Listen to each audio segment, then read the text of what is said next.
Hello everyone, welcome to my UPSC. Topic जिस पर हम डिस्कस करने वाले हैं वो टॉपिक है राजनीति में फ्रीबीज। अगर आपने हमारे चैनल को सब्सक्राइब नहीं किया हुआ है then please subscribe our channel. हम सब यह अच्छी तरह से जानते हैं कि हर चुनावी मौसम में राजनीतिक दल चुनावी सफलता के लिए चुनाव जीतने के उद्देश्य से बिजली, पानी और परिवहन जैसे विभिन्न मुफ्त के प्रावधान का वादा करते हैं। सभी वादों में मुफ्त बिजली देना सबसे लोकप्रिय रहा है। हाई पावर सब्सिडी न केवल राज्य के वित्तीय स्वास्थ्य को खतरे में डालती है बल्कि पर्याप्त अवसर लागत भी लगाती है, जिससे अन्य क्षेत्रों में सामाजिक कार्यक्रमों के लिए उपलब्ध धन सीमित हो जाता है।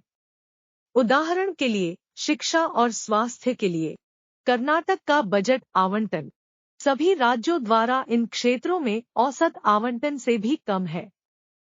Practice question. पीएम श्री योजना, which was launched recently, is associated with which field? A. Electronics, B. Export, C. Education, D. Agriculture। Question का आंसर आपको वीडियो के लास्ट में बताएंगे।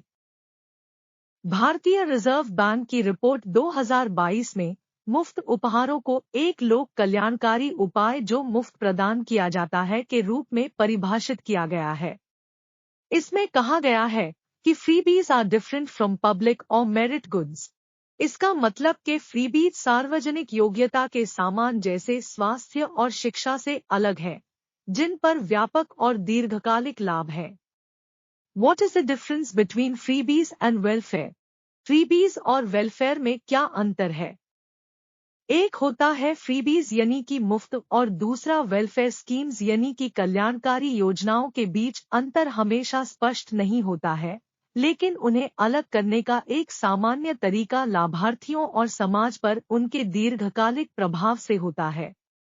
कल्याणकारी योजनाओं का सकारात्मक प्रभाव पड़ता है, जबकि मुफ्त उपहार निर्भरता या विकृति पैदा कर सकते हैं।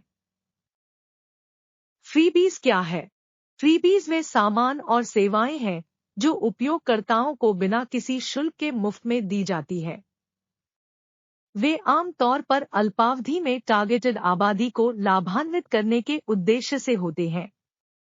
उन्हें अक्सर मतदाताओं को लुभाने या लोकलुभावन वादों के साथ रिश्वत देने के तरीके के रूप में देखा जाता है। फ्रीबीज के कुछ उदाहरण जैसे कि मुफ्त का लैपटॉप, मोबाइल, टीवी, साइकिल, बिजली, पानी आदि। अब बात करते हैं वेलफेयर स्कीम्स की। दूसरी ओर कल्याणकारी योजनाएं सुविचारित योजनाएं हैं जिनका उद्देश्य टारगेटेड आबादी को लाभान्वित करना और उनके जीवन स्तर और संसाधनों तक पहुंच में सुधार करना है। वे आम तौर पर नागरिकों के प्रति संवैधानिक दायित्वों राज्य नीति के निर्देशक सिद्धांतों को पूरा करने के उद्देश्य से हैं।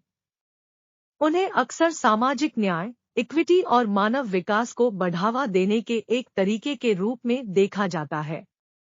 कल्याणकारी योजनाओं के कुछ उदाहरण जैसे सार्वजनिक वितरण प्रणाली public distribution system, Mahatma Gandhi राष्ट्रीय ग्रामीण रोजगार गारंटी अधिनियम मनरेगा, मिड डे मील स्कीम, ये सभी सोशल वेलफेयर स्कीम्स हैं। फ्रीबीज एक दोधारी तलवार क्यों है? Why freebies is a double edged sword. Freebies के फायदे क्या है?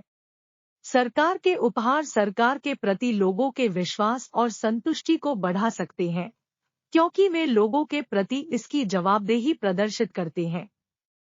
इसके अलावा मुफ्त उपहार सरकार और नागरिकों के बीच प्रतिक्रिया और संवाद के अवसर पैदा कर सकते हैं, पारदर्शिता और लोकतंत्र को बढ़ा सकते हैं। सेंटर फॉर पॉलिसी रिसर्च के एक अध्ययन में पाया गया कि लैपटॉप, साइकिल और नकद हस्तांतरण जैसे मुफ्त उपहारों का मतदाता मतदान, राजनीतिक जागरूकता और सरकार से संतुष्टि पर उत्तर प्रदेश और तमिलनाडु में सकारात्मक प्रभाव देखा गया। विशेष रूप से कम विकसित क्षेत्रों में कार्यबल की उत्पादक क्षमता में वृद्धि करके मुफ्त उपहार आर्थिक विकास को प्रोत्साहित कर सकते हैं।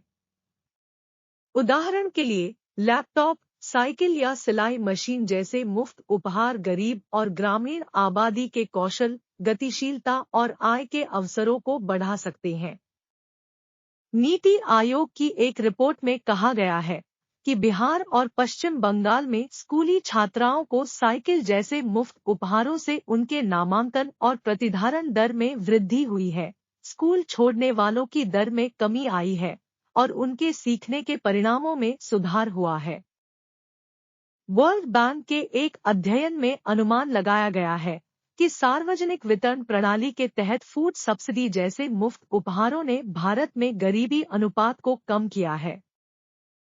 फ्रीबीज धन और संसाधनों को अधिक समान रूप से पुनर्वितरित करके आय असमानता और गरीबी को कम कर सकते हैं। उदाहरण के लिए ऋण माफी या नकद हस्तांतरण जैसे मुफ्त उपहार ऋणी या कम आय वाले परिवारों को संपत्ति, ऋण या आय समर्थन तक पहुंच प्रदान करके उन्हें सशक्त बना सकते हैं। भारतीय रिजर्व बैंक की एक रिपोर्ट ने बताया कि कर्जमाफी से कर्ज के बोझ से राहत मिली है और संकटग्रस्त किसानों की साख में सुधार हुआ है। फ्रीबीज के नुकसान। Dependency syndrome. फ्रीबीज प्राप्तकर्ताओं के बीच निर्भरता और पात्रता का एक नकारात्मक पैटर्न बना सकता है, जो भविष्य में और अधिक फ्रीबीज की उम्मीद कर सकते हैं और कड़ी मेहनत करने या टैक्स का भुगतान करने के लिए कम प्रेरित हो सकते हैं। उदाहरण के लिए ₹1 प्रति किलो चावल या शून्य लागत पर बिजली जैसे मुफ्त उपहार लाभार्थियों की जिम्मेदारी और जवाबदेही की भावना को कम कर सकते हैं और उन्हें बाहरी सहायता पर निर्भर बना सकते हैं।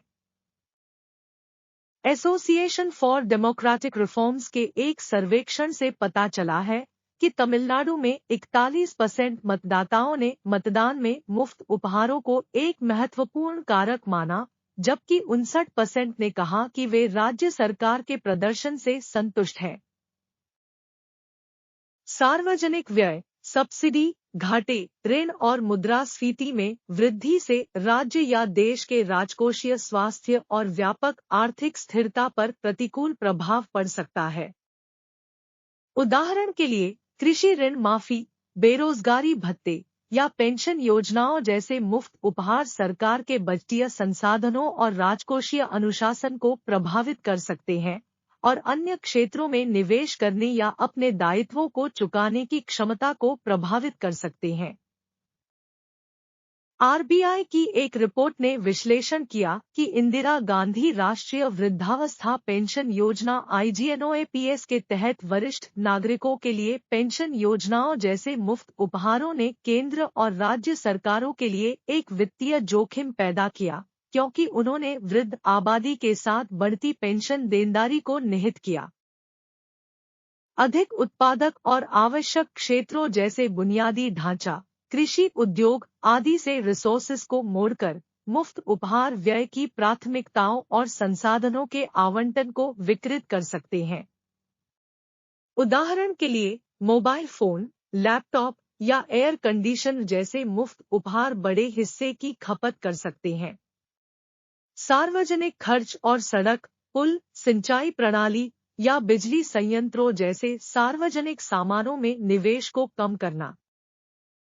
नीति आयोग की एक रिपोर्ट में इस बात की आलोचना की गई कि उत्तर प्रदेश सरकार द्वारा दिए गए लैपटॉप जैसे मुफ्त उपहारों ने स्कूल के बुनियादी ढांचे, शिक्षक गुणवत्ता या सीखने के परिणामों में सुधार जैसी अधिक जरूरी जरूरतों से धन को हटा दिया।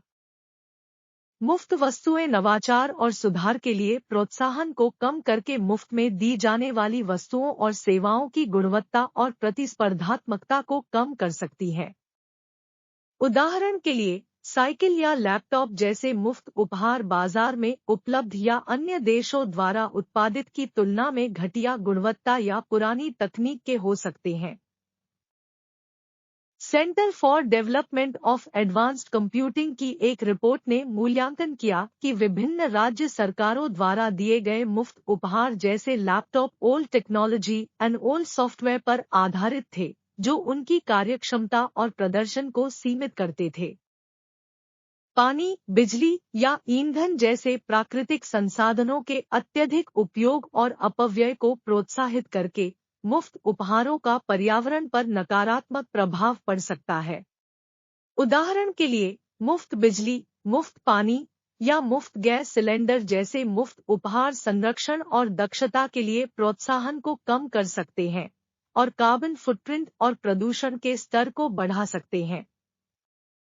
CAG की एक रिपोर्ट से पता चला है कि पंजाब में किसानों के लिए मुफ्त बिजली के कारण बिजली का अत्यधिक उपयोग और बर्बादी, low tax compliance and poor quality of service delivery by the state power utility.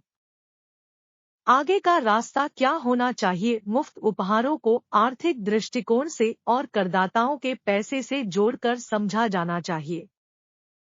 Subsidy और फ्रीबीज के बीच अंतर भी आवश्यक है, क्योंकि सब्सिडी उचित है और विशिष्ट मांगों को पूरा करने के लिए विशेष रूप से लक्षित लाभ है। दूसरी ओर मुफ्तखोरी काफी अलग है। राजनीतिक दलों को मुफ्त उपहारों की घोषणा करने से पहले मतदाताओं और इलेक्शन कमीशन को उनके वित्तपोषण और सौदेबाजी का खुलासा करना चाहिए। इसमें राजस्व के स्रोतों को निर्दिष्ट करना, राजकोषीय संतुलन पर प्रभाव, सार्वजनिक व्यय की अवसर लागत और मुफ्त उपहारों की स्थिरता शामिल होगी। चुनाव के दौरान राजनीतिक दलों द्वारा मुफ्त उपहारों की घोषणा और कार्यान्वयन को विनियमित करने और निगरानी करने के लिए इलेक्शन कमीशन को अधिक शक्तियां प्रदान की जानी चाहिए। इसमें इलेक्शन कमीशन को दलों का पंजीकरण रद्द करने, जुर्माना लगाने या आदर्श आचार संहिता या मुफ्त उपहारों पर अदालती आदेशों का उल्लंघन करने के लिए अवमानना कार्रवाई करने की अधिक शक्तियां देना शामिल होगा। लोकतंत्र में मुफ्त उपहारों को रोकने या अनुमति देने की शक्ति मतदाताओं के पास होती है। मतदाताओं को मुफ्त उपहारों के आर्थिक और सामाजिक परिणामों के बारे में शिक्षित करना और उन्हें राजनीतिक दलों से प्रदर्शन और जवाबदेही की मांग करने के लिए प्रोत्साहित करना। इसमें जागरूकता अभियान, मतदाता साक्षरता कार्यक्रम, नागरिक समाज की पहल और मतदाताओं को तर्कसंगत और नैतिक विकल्प बनाने के लिए सूचित और सशक्त बनाया जाए। संसद में रचनात्मक बहस और चर्चा मुश्किल है, क्योंकि फ्रीबी संस्कृति का प्रत्यक्ष या अप्रत्यक्ष रूप से हर राजनीतिक दल पर प्रभाव पड़ता है। इसलिए उपायों का प्रस्ताव करने के लिए न्यायिक भागीदारी की आवश्यकता है।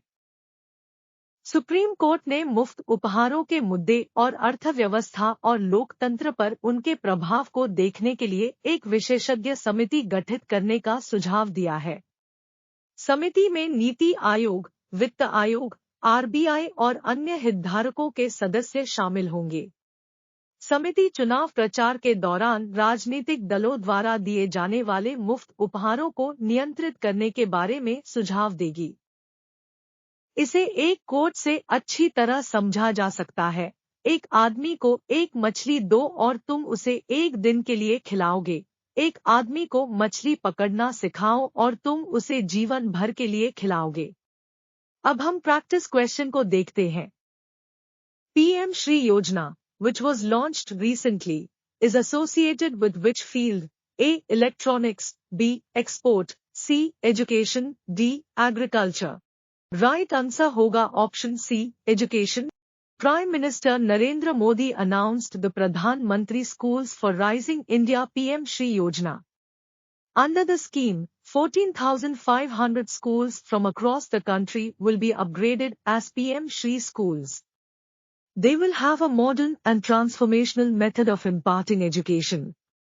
The PM Shri schools will showcase all components of the National Education Policy 2020. Hope you will definitely like it. Please do not forget to like, share and subscribe. Thank you.